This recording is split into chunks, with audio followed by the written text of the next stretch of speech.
भारतीय फिल्म सतलुज के बारे में तो आपने सुन ही लिया होगा, ज़रूर देखनी चाहिए और समझना भी चाहिए कि जब पुलिस वालों को मावरा अदालत कत्ल करने की इजाज़त दी जाती है तो कैसे कैसे अलमियत जन्म लेते हैं, और जब उनके पास अंधे इख्तियार होते हैं तो जान माल कैसे गैर महफूज हो जाते हैं और जराइम के सबूत किस तरह से मिटा दिए जाते हैं। फिल्म का एक मंजर है जब दिलजीत जख्मों से चूर लहूलुहान बदन के साथ थाने में कच्ची ज़मीन पर बैठा होता है तो एक पुलिस वाला जिससे इसकी तकलीफ देखी नहीं जा रही होती उसके पास बैठता है और कहता है, तुम इनकी बात मान क्यों नहीं लेते, इस एहतजाज से पीछे क्यों नहीं हट जाते, क्या हो जाएगा इस सब से, आप मर भी जाओगे तो क्या बदल जाएगा। फिर दिलजीत उसे एक किस्सा सुनाता है जब पहली दफा सूरज डूब रहा था और अंधेरा चारों तरफ अपने पैर फैला रहा था तो दुनिया को लगा कि बस अब अंधेरा ही अंधेरा हो जाएगा। लोग डर गए, रोशनी की आस छोड़ने लगे। तभी बहुत दूर एक छोटी सी झोंपड़ी में दिया जल उठा और कहने लगा कि मैं अंधेरे का मुकाबला करूंगा, अंधेरा चाहे जितना भी गहरा हो, मैं अपने आसपास रोशनी फैलाऊंगा। और इस दीपक की हिम्मत देखकर बाकी झोंपड़ियों में भी एक एक दिया जल उठा और दुनिया हैरान रह गई कि इन सब ने मिलकर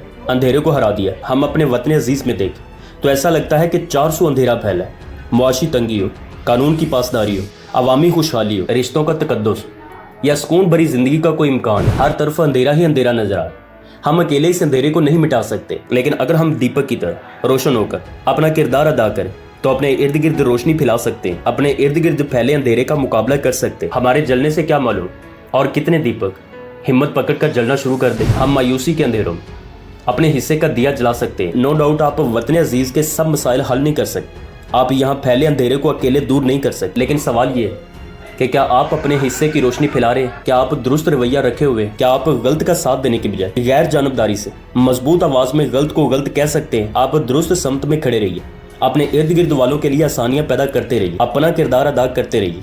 आप इतना ही कर सकते हैं, बस अपने गिरेबान में झांक कर ये सवाल करते रहे कि क्या आप इतना कर रहे हैं। ये अंधेरे एक दिन दूर हो जाएंगे, सब कुछ बेहतर हो जाएगा, लेकिन तब ये जरूर याद रहेगा कि आप इस अंधेरे के साथ थे या दिया बनकर इस अंधेरे का मुकाबला करते रहे। अपने हिस्से का किरदार जरूर अदा कीजिए, अपने इर्द गिर्द रोशनी जरूर फैलाइए। अहमद फराज ने लिखा था कि शिकवा जुल्मते शब्द से तो कहीं बेहतर था, अपने हिस्से की कोई शम्मा जलाते जाते, अपने हिस्से की शम्मा जला दीजिए, अपने हिस्से की रोशनी फैला दीजिए। आपके अंदर इत्मीनान उतर आएगा, आपको आपकी जिंदगी बामकसद लगने लगेगी और आपको सुकून मिलेगा। वली को कत्ल करने के बाद मैंने फिर उससे ज्यादती की, यानी दूसरी बार, और पुलिस जब फ्लैट पर पहुंची तो मैं फ्लैट पर अकेला मौजूद था।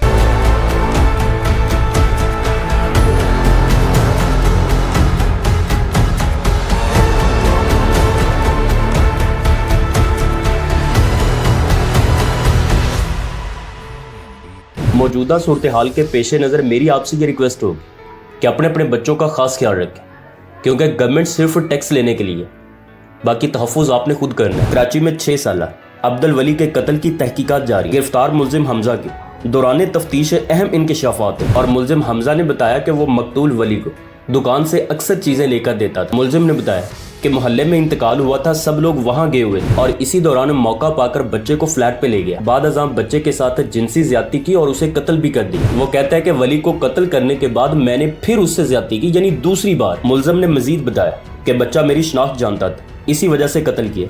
कत्ल के बाद लाश बोरी में बंद करके कंबल में लपेट कर अलमारी में छुपा दी थी और इसी दौरान पुलिस ने फ्लैट की 3 मरतबा तलाशी ली मगर लाश बरामद न हो सकी। और मुलजिम ने मजीद ये कहा कि इलाके वालों का मुझ पर शक बढ़ गया था, जिसकी वजह से मैं खौफजदा हो गया और फिर अहले इलाका का शक दूर करने के लिए अहले खाना के साथ उस बच्चे को ढूंढता भी रहा और सीसीटीवी से ये मालूम हुआ कि बच्चा इलाके से बाहर नहीं गया और खौफ के बायस लाश को फ्लैट की खिड़की से बाहर फेंका। और पुलिस जब फ्लैट पर पहुंची तो मैं फ्लैट पर अकेला मौजूद था। ये कौन से टास्क है, ये कौन सी गेम है, ये कौन सी दुनिया जिसका हमें अब तक पता नहीं चल पा रहा। और माएं तड़प तड़प कर इंसाफ मांग रही हैं। खुदारा अपने बच्चों को सीने से लगा के रखे, किसी पर कोई ट्रस्ट ना करे। अगर 150 किलोमीटर फी घंटा की रफ्तार से बॉलिंग करने वाला लड़का जिस्मानी तौर पर कमजोर है तो फिर 130 या 140 किलोमीटर फी घंटा वाले फिट बॉलर्स किस कैटेगरी में आएंगे। आकिब जावेद का कहना है कि अली रजा जिस्मानी तौर पर अभी टेस्ट क्रिकेट के लिए तैयार नहीं है, इसलिए उन्हें बहुत एहतियात के साथ इस्तेमाल करना होगा। जहां तक एहतियात की बात है वो तो ठीक है, लेकिन अगर कोई नौजवान लड़का मुसलसल 150 किलोमीटर पर आवर की स्पीड से बॉल कर रहा है तो फिर सिर्फ जिस्मानी कमजोरी की दलील बहुत सारे शायकीन के लिए सवालात खड़े करती है। क्रिकेट में रफ्तार के साथ साथ फिटनेस, वर्कलोड और इंजरी मैनेजमेंट भी अहम होते हैं, लेकिन अगर कोई प्लेयर गैर मामूली सलाहियत दिखा रहा हो तो उसे एतमाद और दुरुस्त मनसूबाबंदी की भी जरूरत होती है, ना कि सिर्फ शकूक व शबात की। अब लास्ट पे एक क्वेश्चन है कि क्या आप आकिब जावेद साहब के इस मौक़िफ़ से इत्तफाक करते हैं या फिर आप चाहते हैं कि अली रजा को بہت ساری اپرچونیٹیز ملنی چاہیے. کامنٹ میں لازمی بتائیے.